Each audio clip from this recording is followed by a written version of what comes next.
Welcome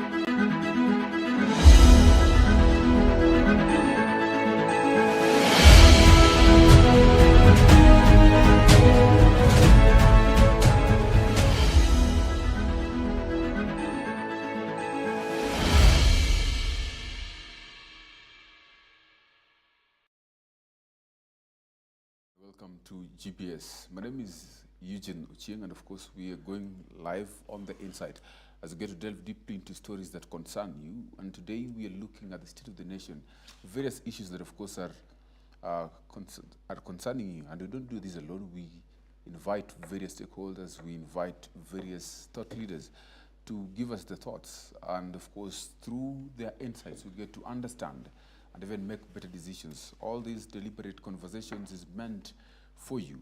And today I'm joined by two gentlemen. The first one is Wesley Jeff, who is a lawyer. Thank you so much, Wakili, for joining us for this conversation. We also have Frank Safu. Frank Safu is a politics and governance analyst. Thank you for joining us for this conversation, Doctor. Frank Safu. You want me to call you Daktari? Yes. Is it an academic name or is it It's an academic name. It's an academic name, Yeah. not a medical doctor. No. But thank you so much for joining us for this conversation all together. I want us to start this conversation with a very critical issue that is hitting the waves actually. And this issue that is quite controversial is about the land. When we talk about the land in Kenya, it has actually elicited a lot of emotions. The demolitions that have been witnessed on the Portland cement land, and of course even that which was witnessed in now Kirema's land. Let me start with you, Wakili. What do you think of this particular issue from where you sit? First of all, Eugene, thank you so much for inviting me to The Insight again. It has been quite a minute, but I am glad I am back with to discuss on matters of the nation. I'd like to pass greetings to your viewers, most certainly the viewers of the great county of Laikipia, wherever they are watching from. So on these issues of the land, there are a few questions you need to ask yourself from a legal perspective. One, there is the issue of compulsory acquisition and the issue of adverse possession. So this is where, when there is an issue of compulsory acquisition, this is where the government acquires your land because they want to develop it for public interest. And the issue of adverse possession is where squatters occupy land, and if they meet certain qualifications, legal qualifications, then that land becomes theirs. For example, if a person occupying a particular parcel of land stays there for 12 years and has stayed there uninterrupted, and also has not been paying any form of land payment on that land, they can occupy your land. So on the issue of Mavoko, the Mavoko demolitions, or the demolitions that are happening in the country right now, you have to ask yourself the legal question. And this is what the court has pronounced itself over.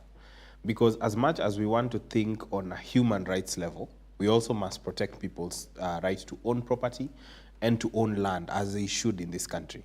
So in the ruling of that case, the judge pronounced themselves and found that the plaintiff did not offer sufficient evidence to stake proprietary claim over that land.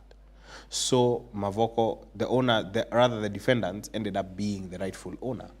And that is a pronunciation that court has made and cannot be challenged unless through a legal process. So everything that you see on social media is reactionary. And you cannot blame people for reacting like human beings over demolitions. When you see your house that you have invested in for years and years being taken down in less than a minute, of course it's going to hurt. And of course you're entitled to feel pain for it. But you must also take cognizance that if you skipped a step somewhere in the land acquisition process, not land acquisition, sorry, when you're buying land, then this is a consequence of what has happened to you. And the land buying process is very important. You have to conduct searches. You have to make sure that the land is actually available and does not have encumbrances on it. You saw that years ago, I'm not sure whether it is in 2013 or 2014, Alfred Mutua, when he was governor then, said that this land has issues and has questions. And there were posters saying that this land is not for sale. And when we get to the next topic about the Kirema land, I will offer some specific human insight over things that I have seen myself on that particular parcel of land. But if the legal process has pronounced itself, then the only remedy is within the precincts of the law. There cannot be, everything else that we're seeing on social media is reactionary. People are entitled to their feelings, but you cannot then come and ask the president to do something ultra-vires to protect in certain cases, your own incompetence in terms of acquiring that land. Because when people go on social media and ask the president, we ask you to stop these demolitions, under what authority would he be stopping those demolitions? Because the court has pronounced itself and the president is not above the law. So you cannot either blame the president or expect him to act ultra-vires. So to me, we are operating in a sphere where the law has pronounced itself and people have been confined by the law, and we can only respond on that issue based off the law. Okay. You've talked about several issues, but one major one is about the land acquisition process, Yes. which actually may beg the question that what is really the land acquisition process? One of them you've mentioned about if a person has maybe stayed in a place, a particular piece of land, parcel of land, for over 12 years, and actually that is done uninterrupted. I'll give you a chance maybe to delve deeply into that and maybe tell us the legal part of it, but let me go to Daktari. Daktari Safu. Frank, thank you so much for joining us for this conversation. But even as this is going on, there are actually critics or even pundits who read politics in this. That is the nature of Kenyan politics, or generally how our landscape is, that anything that happens, they believe that the political class have got a hand in it. From where you sit, what do you think? Oh, thank you so much, Mbwana. I wish to thank you for inviting me to be part of this Inside program, and also invite viewers to listen to what we are going to say here. Maybe it can be of help in a way or another. Number one, already the lawyers spelled out the legal process on what is expected, what has been done legally. But then from the perspective of the common mwananchi, who may not be having that kind of information, you discover that in this country we have a problem. The problem we're having is that, for example, I may own property, but then I forget about that property. I allow people to get into that particular property, occupy that particular property, and then after some time, I now come in. You see, that's a big mistake. Because if you own any property, you're supposed to secure it. You shouldn't allow any other person to come in, because the common mwananchi, once he gets any free land, they think it's free, because he doesn't know. Most of them don't search out to know who is the owner of this land, such like things. They just get in that piece of land and occupy. And then, you see, while they're occupying, maybe the owner is somewhere, is watching. Then after a period of 5 or so years, now someone comes up and claims ownership. Then it becomes a problem even to remove these particular people, because most of them sometimes may have just found refuge in that particular land. And they have to remove them also becomes a problem. That's why politicians come in. You know, politicians many a times will talk in terms of wanting to defend the mwananchi. Even if the mwananchi is wrong, politicians will come in to defend that particular mwananchi. Because why? The factor of votes. It comes in play, and therefore you will hear them make a lot of noise, pronouncing things even that are against the law, but they'll continue making noise about them. And that's why we need to reach a level where, as a country, can we be able to draw back our minds and check some of the errors that have been committed right since independence? What are some of these errors? Is it possible for us to begin laying out a foundation that is clear? We can be able to start correcting these particular errors, because there are many cases in this country, there are many pieces of land in this country that you cannot tell exactly who is the owner. But nobody is doing something about it until when the common mwananchi who has no place to go gets in. Then after some time, you will hear someone claiming ownership. So we wish to bring to the attention of the authorities that we need a thorough research on exactly what happened in the past when it comes to matters of owning land in this country. Because if we don't do that, then we shall continue building problems on other problems. And that is going to bring about a lot of chaos. Because, for example, the people in Baboko, how many are they? Those are families. The government has a right, I mean, these people have a right of stay, they have a right of, all these rights are there for them. So anybody will come against them, someone will say about rights. So these rights will apply in any way. Even if you kill somebody in this country, rights come in play. The person who killed somebody, they'll talk about the rights of this person who killed. They won't talk about the rights of the person who was killed.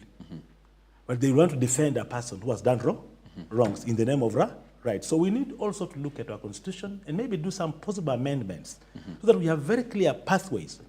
In circumstances where there is a problem, it should be very clear so that we know how to handle it. Because also the issue of land is not just something that is cropping up today, but we have had the issue of land. Many civil cases are actually under land, and we have had cases of social injustices from way back since independence in 1963. There was certain land that were grabbed from a certain people that were never returned. So these continue to be issues. When we talk about social injustices, maybe you will tell us more, because we also talked about we need to look deeply into these issues, not just from right now how they're happening, but even from what happened in the past. But before that, I want Wakili to tell us who is at fault. Is it the owners of the land? Is it the government? Or the people who are actually occupying the land? Because if the owners, because as you said earlier, that the owners of the land were watching as these people were occupying these parcels of land, what were they doing? And if at all these people had acquired such big parcel of land and they had not put it into use, then what does the Constitution or what does the law say about lands that have been acquired and are not being used? And so, yeah, generally, what does the law say about all these things, Wakili? Sikwach, yes. When you speak, I can recognize what Dr. Safu here has mentioned in terms of buying land and maybe forgetting. But if you commit your money to buy land and then you forget to put that land into particular physical use, you don't develop that land, you just leave it. Maybe you had disposable money that you wanted it to become an asset. That does not give anyone the right to tamper with your land. Because if I buy land and I follow the process of land buying, I do as such. I go to the land registry and make sure that this land is free of any encumbrances. And I make sure it is land in bona fide good land, and I acquire it for myself. Whether I leave it there, nobody has the right to encroach on that land. That person in the first place becomes a squatter, or at the very beginning, a trespasser to my land.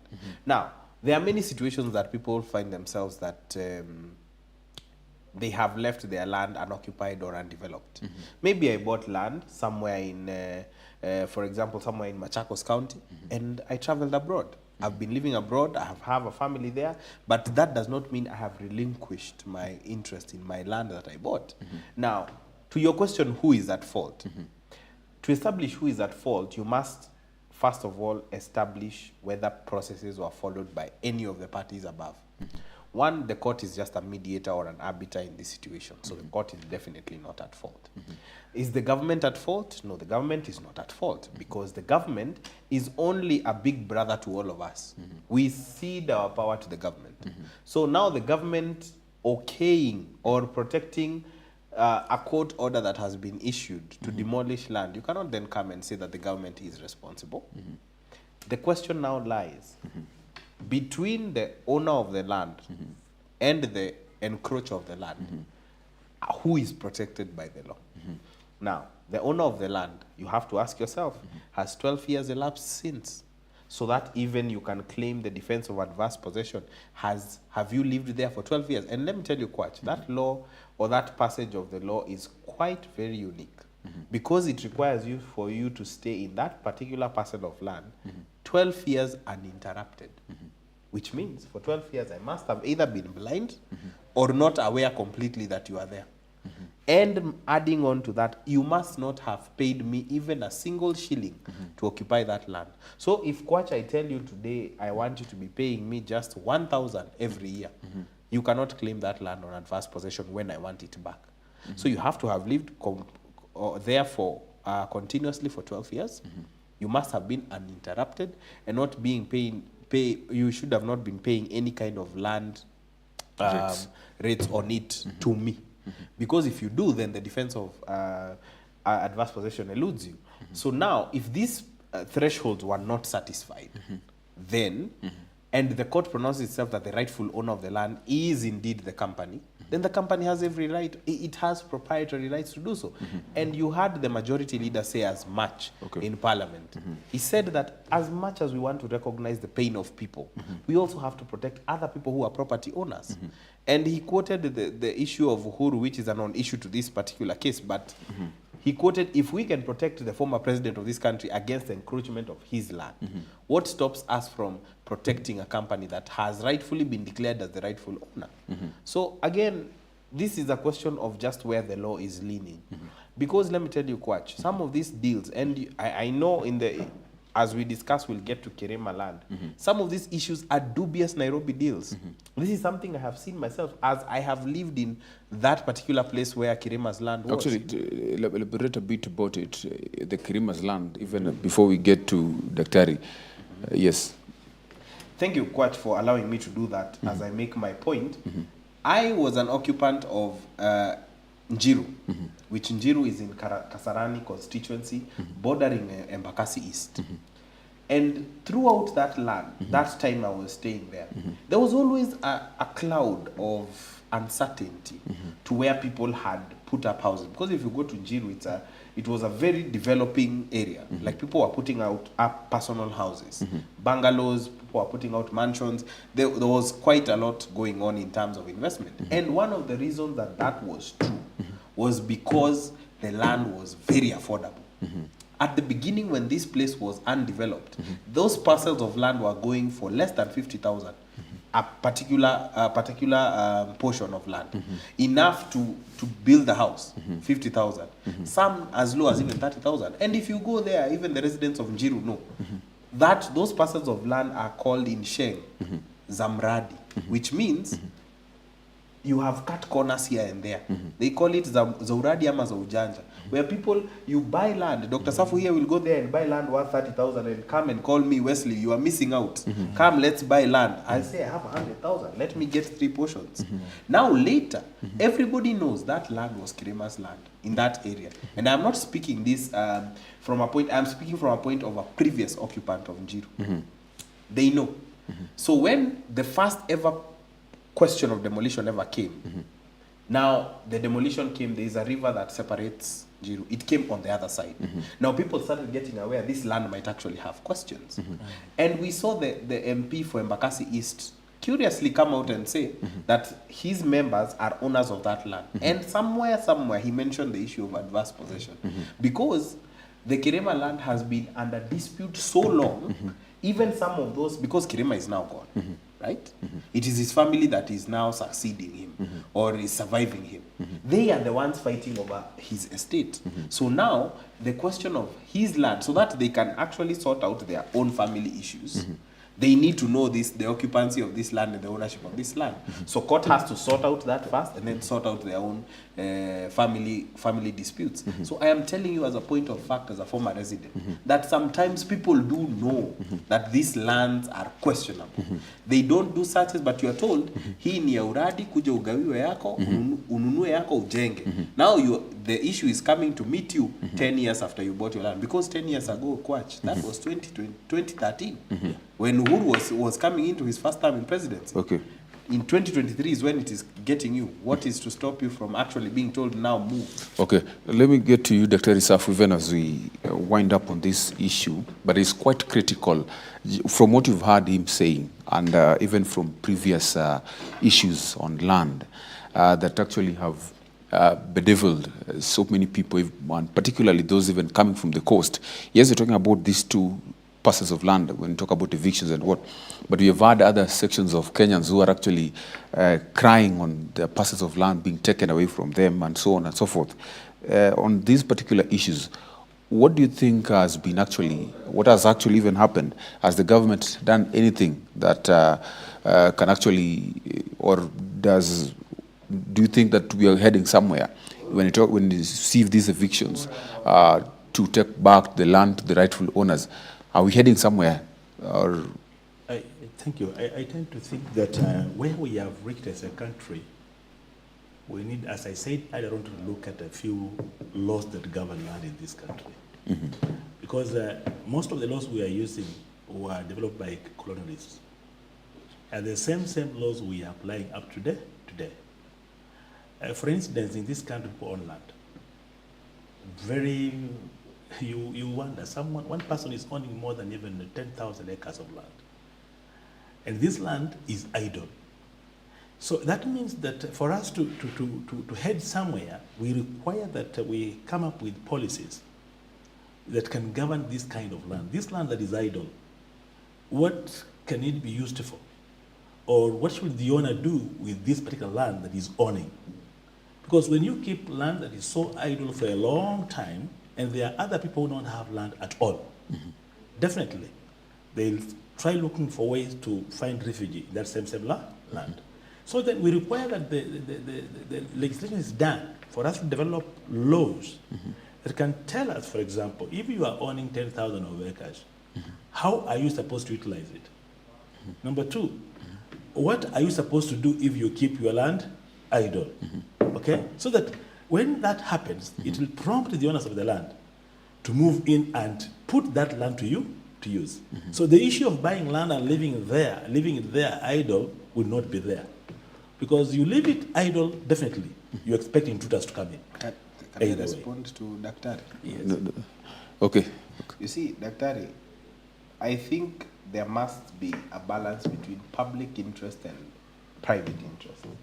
Because if you do that, what's to stop the government from telling you how to use your vehicle or how to use your phone? Because then arises a problem.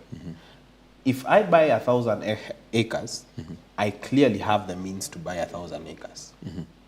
But if I don't feel I want to put this to use now, maybe I'm waiting for the value to go up. Maybe I don't want to develop this land because my idea was to flip land. I want to buy in this place.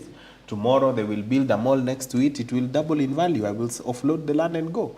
So if we start allowing government to meddle in private business, then we run the risk of government being too involved, even in where you go to school, even what you can do with your own house once you build it, because they will tell you now, because you have a house worth 7 bedrooms, now you cannot leave any bedroom unoccupied. You must rent to someone. What's to stop government from doing that? So I think it's just a matter of striking balance. I think the law is quite clear, and people know. You see, today, even if Dr. Safu, you don't have land, you know, if you just jump into this empty land here you are seeing, it is very likely it is not unoccupied. You just don't know who occupies it. Okay. Thank you. Dr. Safu, you want to say something? Yeah, what I wanted to say here, I meant that, you know, if there are regulations, these regulations can help us to do some things. Actually, if you have a lot of piece of land that is idle, it attracts so many things. And we are not saying that the policies should be able to tell me what I'm going to do with my land, but it should be able to warn me that if you are keeping this land so idle like this, then, for example, I own 1,000 acres of land. Let me say, this number of acres, we have no regulation about it, you own it. But if you have more than this coming from this number of acres and you are keeping it idle, you're not using it anyway, it's not productive at all. You see, like for now, we are crying of food, we are crying of what, but there are people on land that is so fertile and nobody's using it. So what I'm trying to say is that if there are regulations or rules of the game that can come in play, just to make the owner of the land feel that this land should not be left idle, can it be used to productivity so they can be able to help the country and grow the economy of a country? Because keeping 1,000 acres of land without utilizing it, you're not benefiting even as a person. But you can even do farming in it.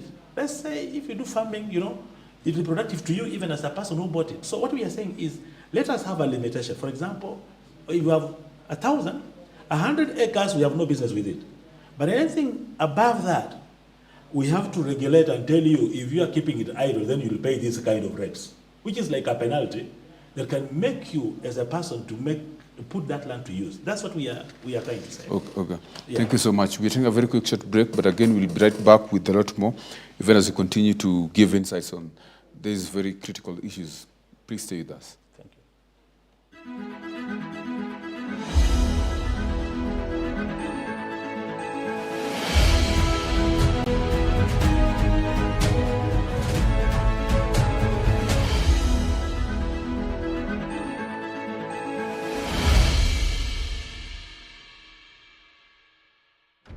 Welcome to Talking, a program where we share stories of people who are changing the world. Where are the jobs? Where do I get the next money from? And what it brings out is that it can be done. Most of us, or most of the entrepreneurs, one of the things that they have failed to know is to think that you're having a solution without really a well-defined problem. When you go to college, you go there alone. You fill the application forms alone, and at the end of the day, you either graduate alone or you don't graduate as a group. If there is a dream in you, go for it. Don't stop. When the opportunity comes your way, do it excellently.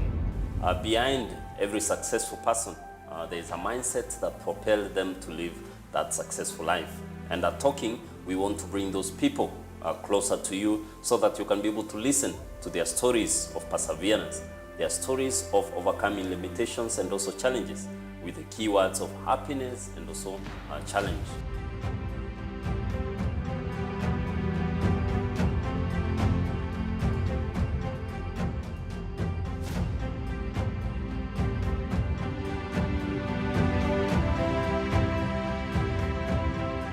Discuss about cancer awareness.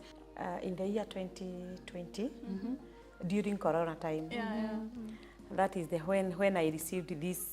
Can I call it bad news or good news? Did it at one point hit in your mind that this can be cancer? It does not mean that whether, even if you have a tumor in your breast, it can be cancer. Cancer. So after that, akasema, immediately we are going to start treatment. Treatment, yeah. I heard my sister crying behind the phone now. The phone, yeah. She cried for about 20 minutes. We have the doctor's report. Yeah. And What about God? God's support, yeah. Mungu anasema aje? I think you can't afford to miss this topic. Today on the show, we are going to talk about the new generation in marriage. For me, I will talk about marriage as an institution. Are we getting married or are we signing contracts?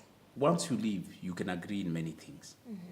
You sit down and agree, this is what we want to do. If you want to get married, don't do a wedding.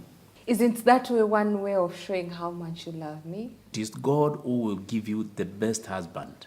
Many women or many men, they are in marriage because of themselves.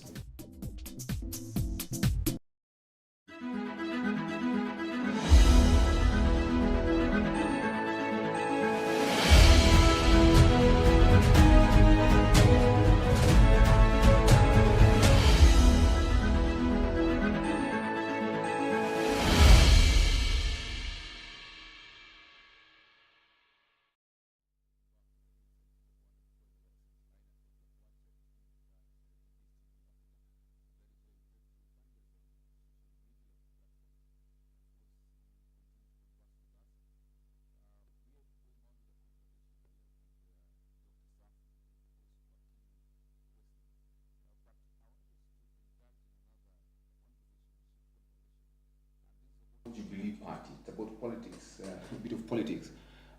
Jubilee Party, actually, when it makes good their threats, then they're going for Ayala MP and nominated Member of Parliament, Sabina Chege. Already, Sabina Chege has already been removed from her seat in the committee.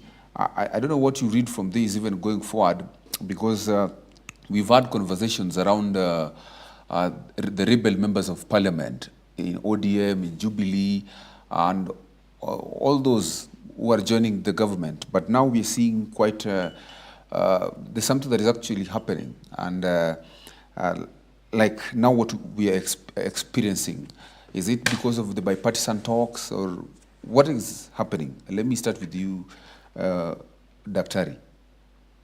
Thank you. First of all, we need to address the issue of still, as the lawyer is here, is about a matter of law. All that is about the law. Something is not just right with Kenyans. We are not ready to follow the law as it as required. I know we have the political act which talks about what happens to every member who shows interest away from his own party. That's the problem we are suffering in this country. When we are heading to elections, people form coalitions, they do many things, and then after elections, you find that people want again to shift from their original parties to something else. And that's where the problem is. And that's why we are looking at a scenario where we require that Kenyans sober up and begin thinking, right, if we have the law that we made ourselves, we agreed to it ourselves, can we be able to follow that law to the letter?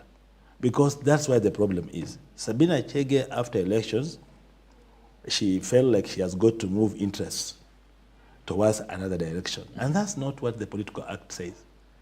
It's very clear that once you are elected by a certain party, then you will remain loyal to that particular party until the 5 years elapse. But anything in between here, if you have got to go against the Political Parties Act and begin talking other things away from what your party manifesto is, then definitely, according to the law, you're supposed to cross over, or the law requires you to step down, resign, and then you go for a by-election. So what for us to bring sanity, we require just look at the law. This country has a problem with the law. If we can be able to take the law that we have in this country, the Constitution, and obey everything it has required, then some of these issues, you can see them. And that's why Jubilee now, where it is, and Sabina Chege, where she is, she's gambling, he's making noise. But the law is clear. They are the legislators in Parliament. They know what is right. Why can't they just do what is right? That's where we are now. Okay. Wakili, Dr. Safu is saying the law is clear. Which law is clear?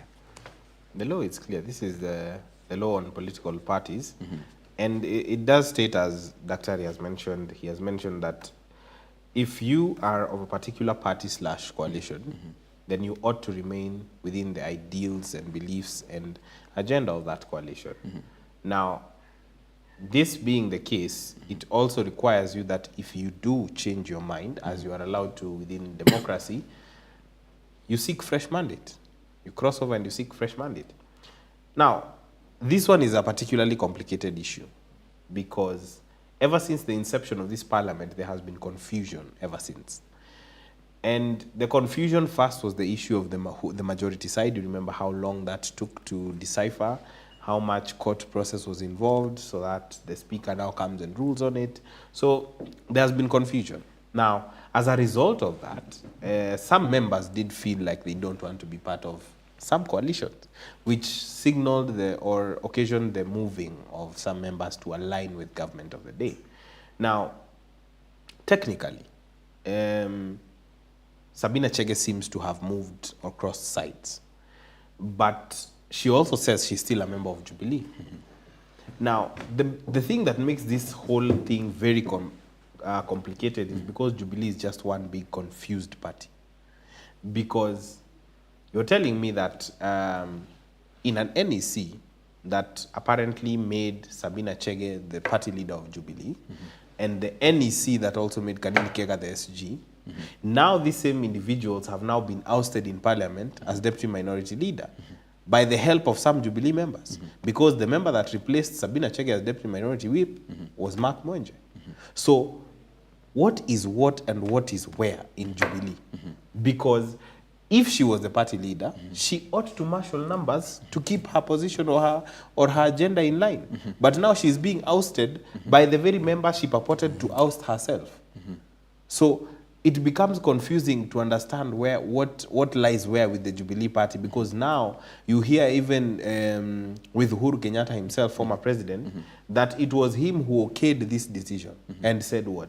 That he thanked the members who have been loyal to Jubilee and signaled that Mark Mwenje of Embakasi, is it Embakasi North or West? West, to be now the replacement for. And it is also quite a tricky situation, because now if she is excommunicated, if she's recalled by Jubilee, does this mean she loses her seat in Parliament? It probably does. This is also subject to interpretation or rather subject to discussion for also Yala MP Kanini Kega, because he has also crossed over clearly. He also now goes with the opposite coalition that he was nominated from. So now it brings the question, When the time comes and they want to purge them for good, because now they've removed them from leadership. Now, what if they decide to recall them as MPs because they are the nominating powers? So then again, it becomes a problem. And you see, this is also an issue, or again, the bipartisan talks in Kenya, that these two members now have suddenly, the minority side have numbers to marshal and remove them. It means that when those bipartisan talks were being, when the bipartisan talks were going on, it means that somebody had to be sacrificed somewhere. It is the same case with Adan Keynan. Adan Keynan at some point wanted to be a member of the initial bipartisan committee. You remember that the members of the minority side said what? We will continue, but we don't want Adan Keynan on your side. Remove him. And so Adan Keynan had to step down. And these are issues. And let me tell you, these Jubilee problems have not started now. Even after the election, there's something in this country, Kwach, that I like to call the Tea Servers and Handbag Carriers Association of Kenya. They had informed us that Jubilee's members will cross over. And the last people that will have the keys to Jubilee are Senior Murathe and Adan Keynan himself. They just happen to be wrong about Adan Keynan. But Murathe is seeming is the last one in Jubilee. But now, because of bipartisan talks, now Jubilee seems it has a new breath of life and can execute its party agendas without interference from government. Okay. And of course, even the speaker declared the divided Jubilee party as a parliamentary party. But of course, we know that lines were crossed, so many of them. So I don't know what you will say about this as a lawyer, even as you give you a chance to maybe elaborate, because you've talked about a certain point that now in Kenya, you cannot actually differentiate between the legalese and even the politics in our country. And there is a problem in that, I find it. Yeah, let me just give you a chance to maybe elaborate on what you're talking about, the political party and of course the speaker.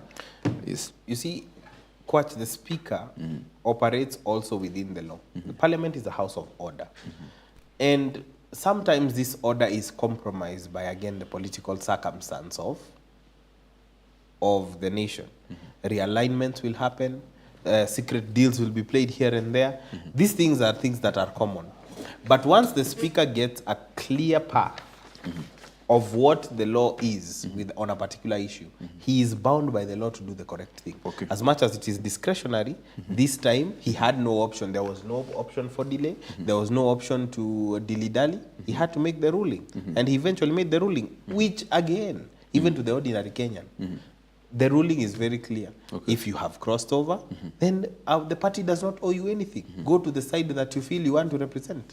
That is what has happened to Deputy Minority Whip of Jubilee, because you cannot purport to whip members of a coalition that you do not belong to. Okay. Dr. Ari, what do you think about this particular issue? More so when you cannot now differentiate between the legalese, use the term legalese, and the political class? So in the same breath the lawyer is putting it, the parliament we are having now is not a parliament as such. It's a political parties, I don't know how to put it, but it's a political parties meeting point where it is being run by politicians, by parties. And that's where the problem is now. You see, those days of guys like Martin Shikuku, what we had a parliament, where we had the opposers, we had the proposers. Where you feel you are not satisfied with a certain area, you simply cross the floor and go the other side. That's how we grew up even in schools. When we are at the debate time, you will see it happen. But now the kind of parliament we are having it is a party that is occupied by parties. Now like UDA, like what, they are now occupying the parliament. So whatever the intentions of the ruling party is, as long as they are the majority, it will sail through even if it's wrong. That's why that's the main problem we are now suffering from. So the kind of parliament we're having is owned by parties. So if you have the majority in that parliament, then whatever you desire, for example, there are things they talk about vetting. Can you tell me in any circumstance where someone is going to parliament for vetting and then has been disqualified? Even one, even if he's wrong. Why? Because this person has been nominated by a party, and they are all their allegiance to the party, and therefore whatever the party desires, will go through the parliament. So when they go for vetting, they're not actually vetting. It's just a formality. Okay. That's what we are saying. So we require to reach a level where this parliament, we go back to those old days, where is the place of reason, is the place of legislation, the place where people come in. If you don't agree with something, you simply cross the floor, go the other side. That way then, we shall be having a parliament. But for now, it is managed by parties. So the party that have the majority takes it all. Okay. Thank you so much, Wakili. Thank you so much, Daktari. I want us to move to another the impeachment of Governor Kawira Mwangaza, because Governor Kawira Mwangaza was impeached, but she does not have a party. She is an independent governor. Do you read politics from it, first of all, to start with? And is this, when you say that we cannot separate the politics from now the law, we understand that this is now going to the Senate. What do we expect? Is politics going to be at play? First of all, Kwach, yes. Again, as I repeat, your question does not change my earlier assertion. Okay. You cannot separate politics from legalese in this country. On the issue of Kawira Mwangaza, I had actually commented on it on my own social media about it. I had mentioned that the governor was impeached the first time. And this second time when she was impeached, a day or two before, she, in my opinion, stage managed her own arrest. So when I first saw the news break that Governor Kawira Mwangaza has been arrested, I got curious. I wanted to know, is it really that bad that they can arrest a county governor in her own county? Because you have to understand, the county governor is the epitome of authority at the county level. So if you are being arrested as a county governor in that right, then it means the order has come from either above you or from a body that is mandated to execute certain national function that can include arresting a governor. For example, the DCI, the ODPP, or the EACC. Now, since that was not the case, I pinned that to a pity-seeking mission from the governor, which I said it was poorly executed, because you would have just done what other politicians do. Go about your projects, stage manage people disrupting your organization, and the residents will make what they want of it. But this one where the police officer who has arrested you is saying that they confused you for someone else, who are you confusing the governor of a county with? Yeah? So to me, that one was a sympathy-seeking mission. On her specific impeachment, I made a few phone calls to people I know in Meru, because you know this country now in social media, we are just one big village. I called some friends of mine in Meru that we ran into each other in politics. And I asked them, are you guys really so uncomfortable with women leadership that you have to impeach her twice? And the general answer I was getting was that this is nothing to do with her as a woman, because I know that will be now the argument that will be made in the streets of social media by some of the legislators in those houses of parliament, rather the Senate. They will make the case of her being a woman as a targeting situation. We have already seen Governor Susan Kihika has come in support of her, also leaning onto the woman issue, but they put it down to something about her being a bad administrator of the county. These are the residents of Meru saying that she cannot engage stakeholders, she doesn't know how to engage other leaders within the leadership of the county, she does things as a one-man show. And so when it comes to now this position that she's in, everybody is against her. Her own deputy governor, who is her principal assistant, is against her. Then Njuri Ncheke, which is the embodiment of traditional leadership in Meru County, okayed her impeachment. The MCAs of those wards, who are the direct representatives of the people at the ground, all of them have said that they don't want her there. You cannot tell me that this is because she is a woman. There are other women governors in this country. Fatma Achani is one from Kwale. We have Governor Waiguru, we have Governor Susan Kihika. So you cannot tell us that it is because she's a woman. But again, the reason why I will now conclude by saying you cannot separate politics from it. We also saw CS now for public service, Moses Kuria, say that her impeachment is occasioned by the works of a higher power who thinks that being the kingpin of Mount Kenya includes cutting the legs of other leaders. So now that is a political statement. So now whoever was looking at CS Moses Kuria's post will look at it from a lens of politics, that she's being sabotaged. Now the question resides with what will the Senate do? Will she have this time the same luck she had as the first time? Because the first time, clearly the MCAs were a bit in over their heads. They did not have their facts straight, but I believe they learned their lessons the last time. So this time, they better have a better case in order to impeach. So in my opinion, I don't think she will survive that second impeachment attempt at the Senate. But now, because you say that this is all politics, right? And we know that the buck stops with the senators because they have to vote. Absolutely. Yes. So, can we have an experience of a Martin, the former Wambora's the governor case? of 9 lives? Yes. Maybe. Let me go from him. Actually, we are in a country where things are happening, and you just don't get the right explanation to why it's happening. Maybe from my perspective, I tend to think that when all these funny things are happening, you mean this the governance of counties is solely in the hands of the governor, because all these things they mentioned, these mistakes, all these they mentioned. Are there no other officers that are supposed to manage the county? Because if the law then gives the governor the mandate and the powers to do things the way he so or she wishes to do them, then that is very wrong.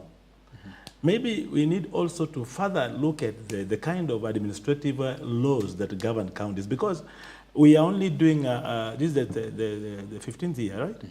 We are starting the 15th year there. Of the 11th year of this devolution. We expect some changes to be done so that they can now narrow down to a state where we have the right policies in place that can help kill some of these kind of behaviors, because it means that the governors in their position, they are so powerful that they can just wake up in the morning and do whatever they want to do. And that's why this kind of noises is coming from everywhere. So we require to put structures in place that can manage these things, so that by the end of the day, the governor only comes in at a point where he doesn't have the powers to impose things that should happen. I think that's the position we are supposed to take, because as it is now, it means a governor is above the law. Okay. Yeah. Okay. Let's also indulge into another issue that I would love us to look into, actually, but it's still politics. And that is about the president and the deputy president's relationship. As it stands, even pundits themselves start to think that, started thinking that the relationship could be sour. Checking, even looking from the Jubilee's party, how everything is happening. But even more particularly is the president's decision to travel with Musalia quite more often, or even Musalia Mudavadi representing him. Some also speak or look at the dalliance between the president and the western parts of Kenya. Him now changing even the narrative of the shareholding remarks, saying that this government belongs to everyone, despite the deputy president's staunch remarks that this government is for shareholders. So there's actually these issues that are actually brewing up, and which could potentially mean that the president and the deputy president are not sitting right with each other. We could be maybe preparing ourselves for an Uhuruto season 2. Like now, that is now between the president, the current president, President Ruto, and now Rigathi Gachagua. And even speaking about Maina Njenga gathering leaders to maintain leaders behind Uhuru Kenyatta, and Gachagua is also trying to reach Uhuru Kenyatta. Yet that is not bearing any fruits as it stands. So all these issues, what do you think about them? I think you should have time, so that is why I had to combine them. Kwach, I'll start by saying, politics of the mountain is very slippery. Okay. The mountain politics are not as easy as people like to think they are. So the mountain is a steep area. It is full of rocks and it rains quite a lot. So you might slip and fall at any time. So with what we are seeing right now, first of all, let me address myself to the president and his deputy. The deputy president is walking a very unfamiliar territory right now, but the president is walking a very familiar territory because this has happened to him, only that he was on the receiving end now. Now the president has a choice to make. He has a reputation of not being called a betrayer. Nobody can accuse William Ruto in this country of being a betrayer. Now it is now upon him to now choose how he plays his cards. But this is a familiar script that we have seen. Even when Uhuru and Ruto then as deputy president fell out, the first person to come out and dispel those stories was the deputy president then. Same as what Rigathi Gachagua has done. He's the first one who has come to dispel that notion and say that we are still on terms. But we constantly see the deputy president going. We see him going to the mountain and trying to consolidate the mountain behind him. And this one, my friend, these are mountain politics. They are not easy. In the words of a very wise man, in our language we say, "Mutogoria dakuragata makuno," which means a leader does not grow like mushrooms in the morning. So leadership is earned in the Kikuyu culture. So I can tell you, even this dalliance that you are seeing, this is, again, on this very show, Kwach, I have told you that William Ruto is a career politician. So he understands the dynamics of 2022 are not the same as 2027. There is a strong possibility Baba might not be on the ballot. Uhuru is nowhere in the cards other than a kingmaker now. So he knows the politics of the mountain could go very slippery. And make no mistake about it, the mountain has never been afraid of being in opposition. It has been in opposition for a long time. And the mountain people are the people who have fought in the opposition for quite a while as well. So he understands that if the mountain were to be corrupted against him, they could choose to go against him and he might not be president again. So he has to look for a possibility of plugging the hole that might be left. And you can see he's doing it very well. You can see in Rigathi Gachagua's recently mobilized meeting, some MPs curiously did not show up, like the majority leader and the chairperson of budget. They did not show up, which then they are key figureheads for the president. So again, it is quite early to speculate about the mountain. But remember, as I said, the mountain politics are steep. They can get wet, and you could fall very easily. Yes. Thank you. I want to pick it from there and mention that the deal between the president and the deputy, the question should be, where did we go wrong? Because there is a place we went wrong. If you study the history of this country, look at all the deputy presidents we've had, you discover that in the presence of the president, they never pronounced any government policies. They will only speak about policies in the absence of the president.